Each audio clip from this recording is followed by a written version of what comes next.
మాజీ ఎమ్మెల్యే గువ్వల బాలరాజు మొన్నటి వరకు కేటీఆర్ కు మిత్రుడు అనుచరుడుగా ఉండేవారు. బట్ ఇవాళ ఉమ్మడి మహబూబ్ నగర్ జిల్లాలో పాపులర్ నేత ఆల్ ఆఫ్ సడన్ గా కండువా మార్చేందుకు రెడీ అయ్యారు. గులాబీ పార్టీకి గుడ్ బై చెప్పిన బాలరాజు రేపు కమలం గూటికి చేరుతున్నారు. గులాబీ పార్టీతో గువ్వల బాలరాజుకు ఎక్కడ చెడింది? ఎవరితో వివాదం? కారు పార్టీలో ఎవరు బాలరాజుకు పొగబెట్టారు? ఈ మధ్య పార్టీలో చేరిన ఓ మాజీ అధికారి వల్లనే బయటకు వెళుతున్నారా అన్నది ఇప్పుడు చర్చగా ఉంది. మరొక చర్చ కూడా మొదలైంది. గులాబీ పార్టీలో ఉండగానే కమలం నేతలతో టచ్ లోకి వెళ్లారు బాలరాజు. అటు కమలం పెద్దల నుంచి గ్రీన్ సిగ్నల్ రావడంతో రిజైన్ చేశారు. బీజేపీలో రేపు చేరేందుకు ముహూర్తం కూడా ఫిక్స్ చేసుకున్నారు. ఈ వలసలు ఇక ముందు కూడా ఉంటాయా? ఒక గువ్వల బాలరాజుతోనే ఆగిపోతుందా? లేకపోతే మహబూబ్ నగర్ జిల్లాలో ఇంకా ఎంతమంది అసంతృప్తితో ఉన్నారు? ఇప్పటికే ఎవరైనా కమలం నేతలతో టచ్ లోకి వెళ్లారా అన్న చర్చ జోరుగా సాగుతోంది.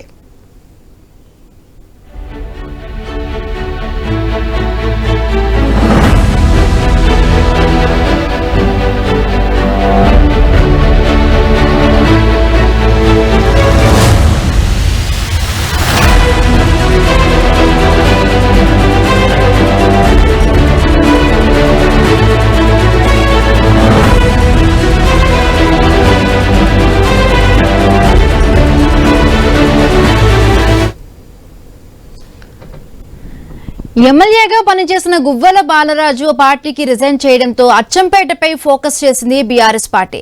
బాలరాజు బీజేపీలో చేరుతున్న సందర్భంగా పార్టీ వర్కింగ్ ప్రెసిడెంట్ మాజీ మంత్రి కేటీఆర్ అచ్చంపేటకు వస్తూ ఉన్నారు. భారీ బహిరంగ సభను ఏర్పాటు చేశారు.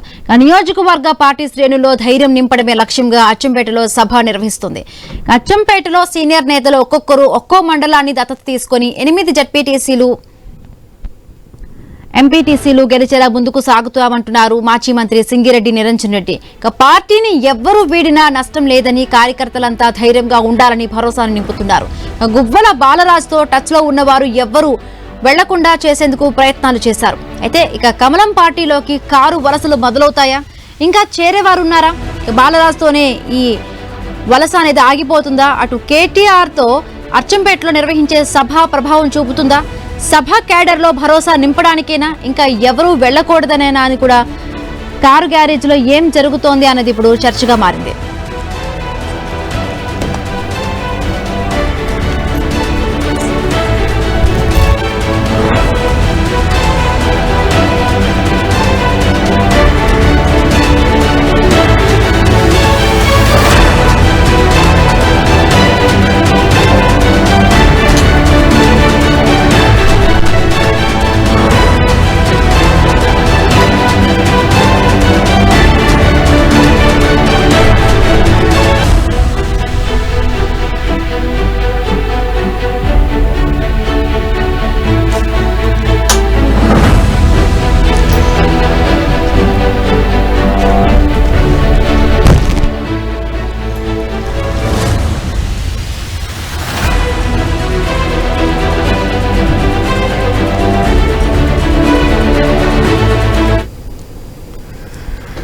ఇక బీజేపీలో చేరేందుకు గువ్వల బాలరాజు రేపు ముహూర్తం ఫిక్స్ చేసుకున్నట్టుగా తెలుస్తోంది. సో అచ్చంపేటలో ఇప్పటికే పార్టీ వర్కింగ్ ప్రెసిడెంట్ కేటీఆర్ కూడా భారీ బహిరంగ సభను ఏర్పాటు చేయబోతున్నట్టుగా తెలుస్తోంది. సో బాలరాజుతోని ఈ వలసలన్నీ కూడా ఆగిపోతాయా, లేకపోతే ఇంకెవరు బీజేపీతో టచ్ లో ఉన్నారు సో అనే డీటెయిల్స్ అన్ని కూడా లైవ్ లో అందించడానికి మా కరెస్పాండెంట్ వెంకటేష్ సిద్ధంగా ఉన్నారు. సో వెంకటేష్, ఈ డీటెయిల్స్ అన్ని కూడా చిన్న బ్రేక్ తర్వాత మనం మాట్లాడుకునే ప్రయత్నం. ఇక బీజేపీలోకి మాజీ ఎమ్మెల్యే గువ్వల బాలరాజు రేపు చేరడానికి ముహూర్తం ఫిక్స్ చేసుకున్నారు. సో బాలరాజు వెంట ఎవరెవరు కూడా ఇంకా బీజేపీలోకి వెళ్లే ప్రయత్నాలు చేస్తున్నారు. సో బాలరాజు అక్కడ రిజైన్ చేసినాక అచ్చంపేటలో బీఆర్ఎస్ వర్కింగ్ ప్రెసిడెంట్ కేటీఆర్ కూడా భారీ బహిరంగ సభను ఏర్పాటు చేయడం జరిగింది. సో ఫుల్ ఫోకస్ గా కూడా ఉన్నారు అచ్చంపేటలో. ఇంకెవరు నేతలు కూడా బీజేపీలో వెళ్ళడానికి సిద్ధంగా చేయడానికి కూడా ఇప్పటికే బీఆర్ఎస్ పార్టీ మొత్తం ఫుల్ ఫోకస్ చేస్తోంది. సో ఈ వలసలు ఇక్కడికి ఆగుతాయా, లేకపోతే బీజేపీలో ఇంకా కారు నుంచి ఎంతమంది నేతలు వెళ్లే ప్రయత్నం చేస్తారో సో తెలుస్తుంది. రైట్, మరిన్ని పూర్తి అప్డేట్స్ మా కరెస్పాండెంట్ వెంకటేష్ అక్కడ సిద్ధంగా ఉన్నారు లైవ్ లో అందించడానికి. సో వెంకటేష్, ఈ వలసలు ఎక్కడితో ఆగుతాయా? రేపు గువ్వల బాలరాజు బీజేపీలో చేరడానికి ముహూర్తం ఫిక్స్ చేసుకున్నారు. సో ఆయన వెంట ఇంకెవరైనా కూడా అసంతృప్తిగా ఉన్న నేతలందరూ కూడా వెళ్లే అవకాశం ఉందా?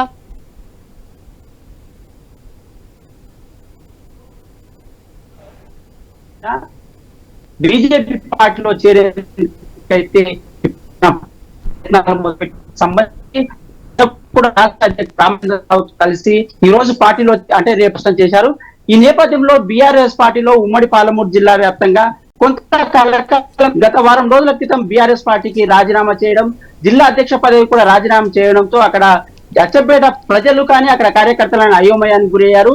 ఈ నేపథ్యంలో ఉమ్మడి పాలమూరు జిల్లా వ్యాప్తంగా కూడా అందరు నేతలు కూడా మాజీ ఎమ్మెల్యేలు మాజీ మంత్రులు కూడా నిన్న కూడా అచ్చంపేటలో ఆత్మీయ సమ్మేళనం ఏర్పాటు చేశారు. కార్యకర్తలతో మాట్లాడారు. దానికి సంబంధించి ప్రతి కార్యకర్త కూడా ఆయన చెప్పేది ఏంటంటే గువ్వల బాలరాజు పార్టీకి సంబంధించిన బీఆర్ఎస్ పార్టీకి సంబంధించిన వ్యక్తి, అతను వ్యక్తిగత కారణాల వల్ల ఇతర పార్టీలకు వెళ్తే ఒక్క కార్యకర్త కూడా బీఆర్ఎస్ పార్టీని విడిచి వెళ్ళలేదని వాళ్ళు స్పష్టంగా మాజీ మంత్రుల మధ్య ఎమ్మెల్యేల మధ్య స్పష్టంగా చెప్పడం జరిగింది. ఎంతో మంది జనాలు కానీ కార్యకర్తలు కానీ ఆత్మీయ సమ్మేళనానికి వచ్చారు. అక్కడ వాళ్ళ ఎదుటిగానే మాట్లాడారు. ఈ నేపథ్యంలోనే బీఆర్ఎస్ పార్టీకి సంబంధించిన పూర్తి క్యాడర్ కూడా అప్రమత్తమని చెప్పవచ్చు.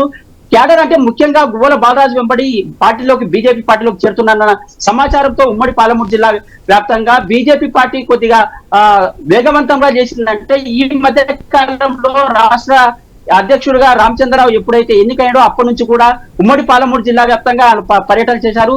ఆయనకు సంబంధించి డీకేఆర్ ను కూడా ఆయన వెంబడి ఉండి ప్రతి జిల్లాకు సంబంధించి బీజేపీ క్యాడరు అక్కడ బలము బలహీనతలు కూడా ఆయన చెప్పడం జరిగింది. ఈ నేపథ్యంలో అనూహ్యంగా బీఆర్ఎస్ పార్టీకి చెందిన మాజీ ఎమ్మెల్యే గువ్వల బాలరాజు పార్టీలోకి చేరడం ఇక్కడ కీలకంగా డీకేఆర్ ను వ్యవహరించిన సమాచారం కూడా ఉంది. ఈ నేపథ్యంలోనే ఎన్నికలు మాత్రం అంటే అసెంబ్లీ ఎన్నికలు 2028లో జరిగే అవకాశం ఉంది. 3 ఏళ్ల పాటు బీఆర్ఎస్ పార్టీ నుంచి విడిపోయిన ఈ గువ్వల బాలరాజు బీజేపీ పార్టీలోనే ఉంటారా లేదా అనేది సందిగ్ధంగా కూడా ఉందని చెప్తున్నారు.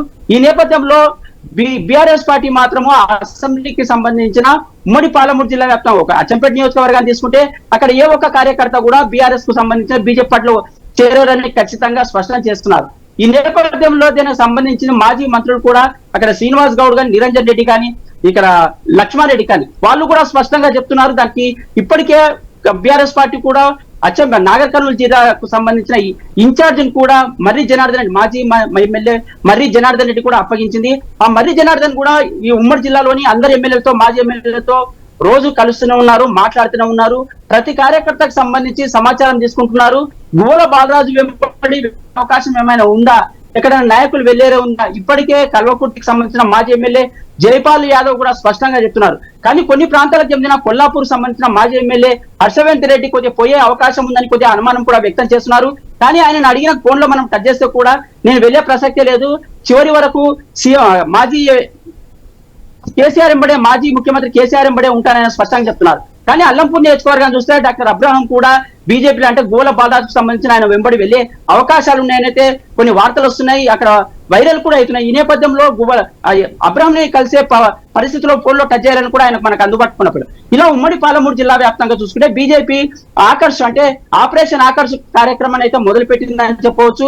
ఈ స్థానిక ఎన్నికల నేపథ్యంలో మాజీ ఎమ్మెల్యేలుగా ఉన్న ఎవరైనా తీసుకోవాలనే ప్లాన్లతో కూడా బీజేపీ ముందుకెళ్తున్న క్రమంలో కూడా ఆలా వెంకటేశ్వర రెడ్డి దేవరకద్ర ఆలా వెంకటేశ్వర రెడ్డి మాజీ ఎమ్మెల్యే ఆయనను కూడా బీజేపీ పార్టీ టచ్ చేసినట్టు తెలుస్తుంది. కానీ ఆయన స్పష్టంగా చెప్తున్నారు భవిష్యత్తులో ఏ పార్టీకి వెళ్ళలేదని, ప్రాణం ఉన్నంత వరకు అక్కడ కేసీఆర్ రేపు అచ్చంపేటలో కేటీఆర్ సభను నిర్వహించబోతున్నారు. సో ఈ కేటీఆర్ నిర్వహించే సభ అంటే సక్సెస్ఫుల్ గా వీళ్ళందరినీ కూడా ఆపే ప్రయత్నం చేస్తుందా, ఎట్లా ఉండబోచ్చు, ఈ ఎఫెక్ట్ ఎలా ఉండబోవచ్చు? ఖచ్చితంగా నిన్న అచ్చంపేటలో జరిగిన ఆ సభకు ఆత్మీయ సమ్మేళనానికి కార్యకర్తలు సమావేశం కావడానికి హరీష్ రావు వచ్చే అవకాశం ఉంది. ఆయన క్యాన్సర్ అయిన నేపథ్యంలో జిల్లాకు చెందిన 3 మాజీ మంత్రులు ఎమ్మెల్యేలు కూడా అక్కడ సమావేశం నిర్వహించారు. ఆ సమావేశంలో ప్రతి కార్యకర్త కూడా స్పష్టంగా చెప్పడం జరిగింది. ఈ నేపథ్యంలో కేటీఆర్ కూడా సభ ఖచ్చితంగా నిర్వహిస్తే ఒక్క కార్యకర్త పోవడం లేదని ఆయనకు కూడా స్పష్టంగా తెలిసి ఉంది. అంటే వేలాది సంఖ్యలో అక్కడ అచ్చంపేటలో నిర్వహించే ఈ సభకు కార్యకర్తలు కూడా వస్తారని, ప్రతి కార్యకర్త కూడా బీఆర్ఎస్ పార్టీకి చెందిన వ్యక్తులే కానీ గువ్వల బాలరాజు వ్యక్తిగతంగా సంబంధం లేదని, ఆ పార్టీ నుంచి ఎవరిని కూర్చున్నా అభ్యందే విజయం సాధించేందుకు వాళ్ళు కృషి చేస్తామని అక్కడ కార్యకర్తలు కానీ ప్రజలు తమ మనోభావాలను అయితే నిన్న మాజీ మంత్రుల ముందునే స్పష్టంగా చెప్పడం జరిగింది. ఈ నేపథ్యంలో కేటీఆర్ నిర్వహించే సభ కూడా ఇక్కడ తెలంగాణ వ్యాప్తంగా కూడా ఎవరైనా బీఆర్ఎస్ పార్టీని విడిచే ఆలోచనలు ఉన్న వారిని కూడా ఇప్పటికే కేటీఆర్ కూడా హరీష్ రావుని ఇక ఆయనకు ఒక బాధ్యత కూడా అప్పచెప్పిందనేది ఎవరైతే అసంతృప్తి వాదులు ఉంటారో ఎవరైనా పార్టీకి వెళ్లే అవకాశం ఉంటే వాళ్ళని ఖచ్చితంగా భుజగించే ఏర్పాట్లు కూడా హరీష్ రావు చెప్పుకుంటారు. ఈ నేపథ్యంలో ఉమ్మడి మామనాడు జిల్లా వ్యాప్తంగా చూసుకుంటే ఏ ఒక్క కార్యకర్త కూడా బీఆర్ఎస్ పార్టీని విడిచి Okay. వెళ్లే అవకాశం లేదని వాళ్ళు స్పష్టంగా అయితే చెప్పడం జరుగుతుంది. Right, thank you Venkatesh, thanks for the updates.